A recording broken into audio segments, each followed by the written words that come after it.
esta oportunidad vamos a escuchar a Carlos Romero, quien mencionó que Bolivia todos los meses se viene endeudando.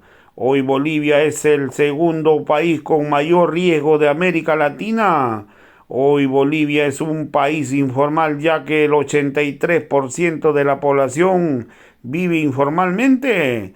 Carlos Romero también ha revelado que el mal negociado que están haciendo con el litio, hoy Bolivia solamente va a crecer el 2% en el 2024. Ha dicho claramente, pues, que hoy Bolivia, pues, en el 2024 va a crecer menos que en el 2023. Bolivia tendrá serios problemas económicos en este 2024. Entonces, ¿cómo evaluamos la situación económica, doctor, en Bolivia, terminando el año 2023 y proyectándonos al 2024? Bien, Ramiro, lamentablemente en los últimos 3 años de gobierno tenemos un promedio de endeudamiento externo de $1.000 millones por año y un promedio de endeudamiento interno de 20.000 millones de bolivianos por año. $1.000 millones promedio deuda externa, 20.000 millones de bolivianos promedio deuda interna. Nos han recalificado, SIP nos ha recalificado hace un par de semanas y nos ha ubicado como el segundo país de más riesgo en la región.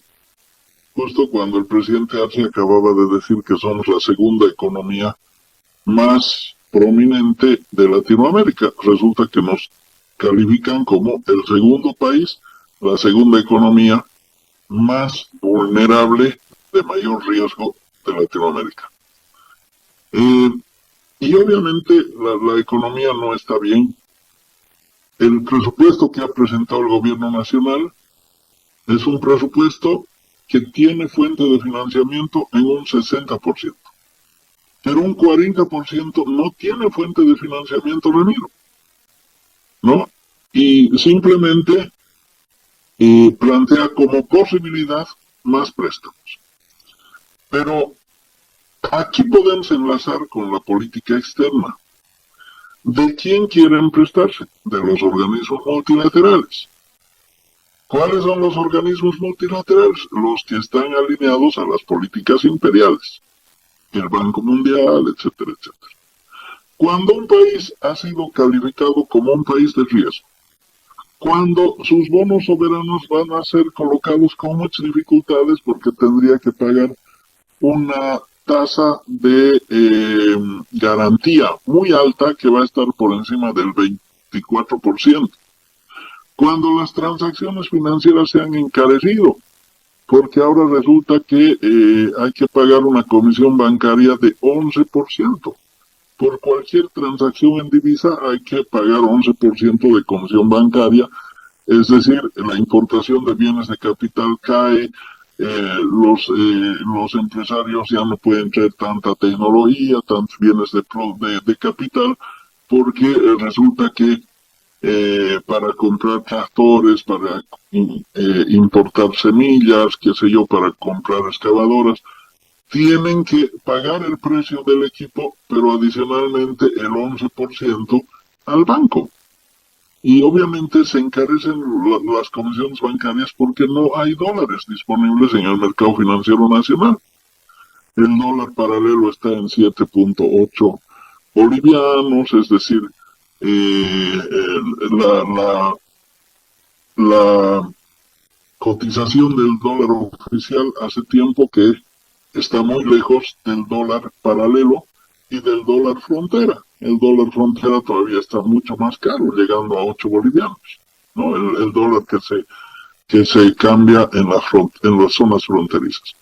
Entonces, con todo este panorama, obviamente, la contracción productiva es aún mayor.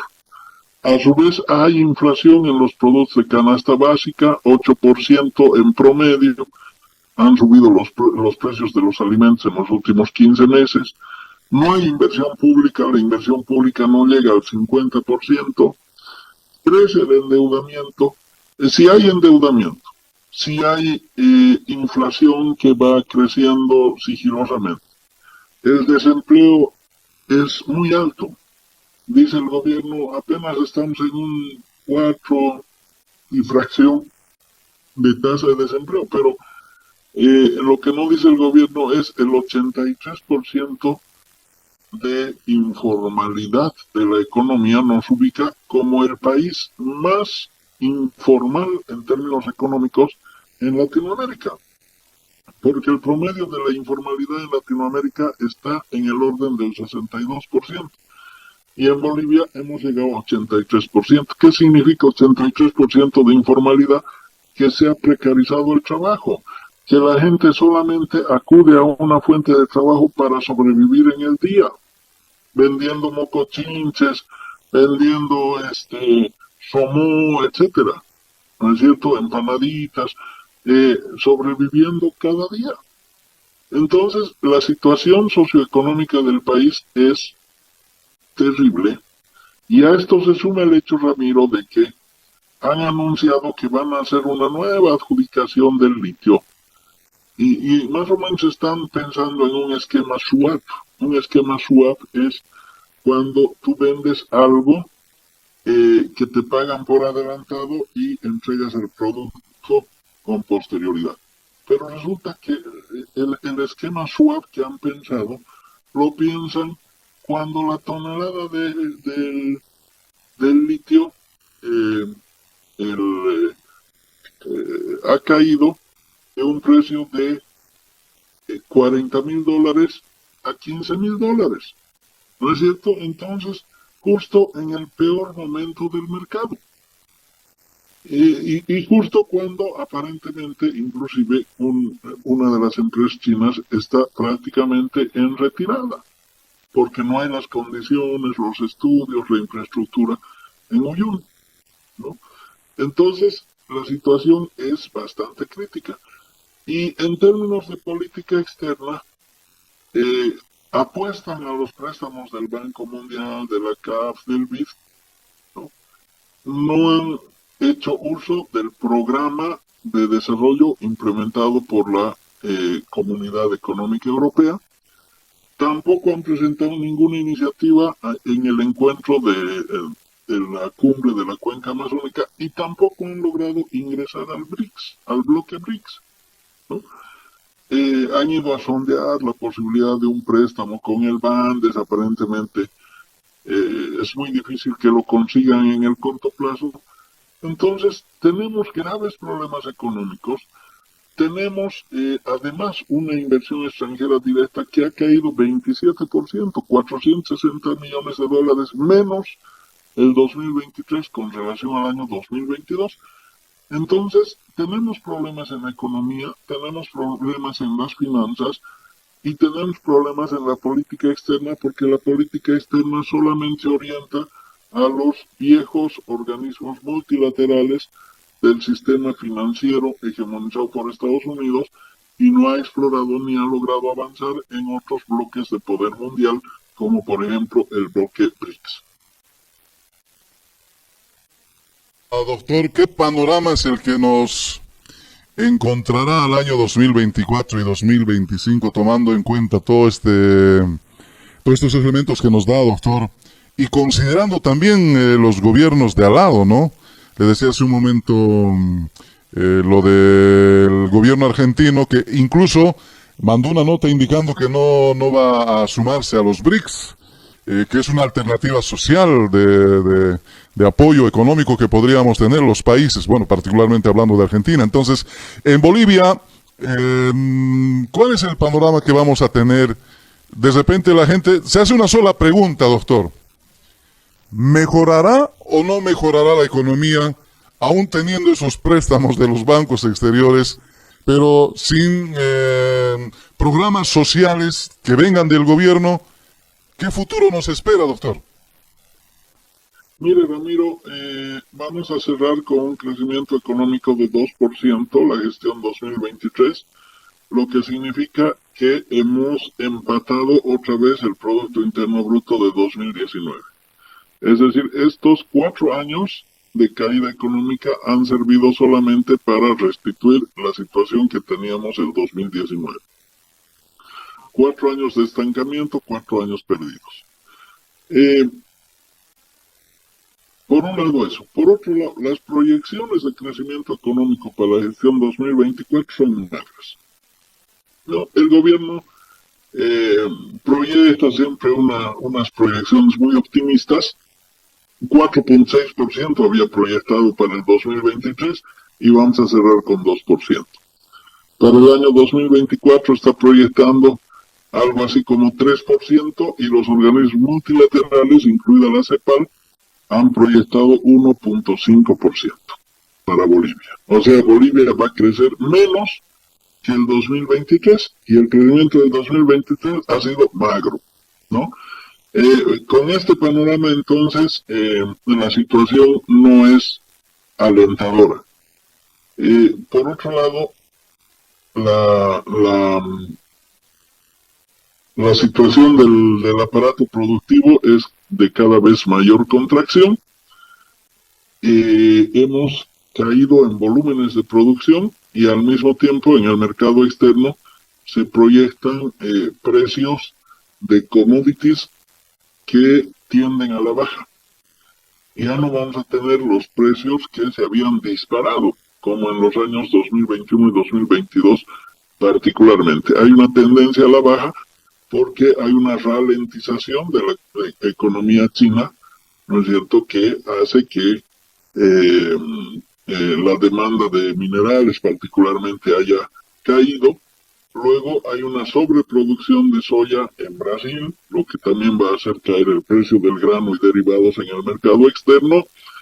Y a esto se suman las medidas de Milei, ¿no? Porque van a impactar en dos sentidos. Primero, con las nuevas medidas de recotización de la moneda argentina, resulta que el contrabando de alimentos que ingresa por el sur del país, el 70% de los alimentos que ingresan de contrabando ya no van a tener las mismas condiciones favorables y eso podría restringir la demanda de alimentos en el mercado nacional y subir aún más los precios.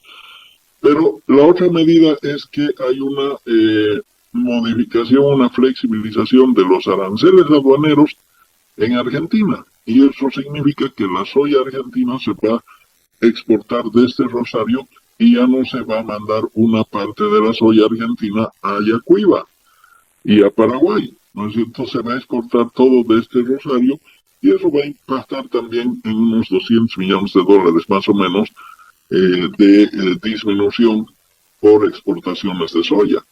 Entonces, todos estos fenómenos nos presentan un panorama de incertidumbre, porque no hay medidas del gobierno nacional. Hay algunas iniciativas dirigidas a mejorar su disponibilidad de divisas, en lo que se refiere al Banco Unión, al oro, qué sé yo, a la intervención de las exportaciones, pero no son suficientes para mejorar la situación macroeconómica y la microeconomía de los hogares.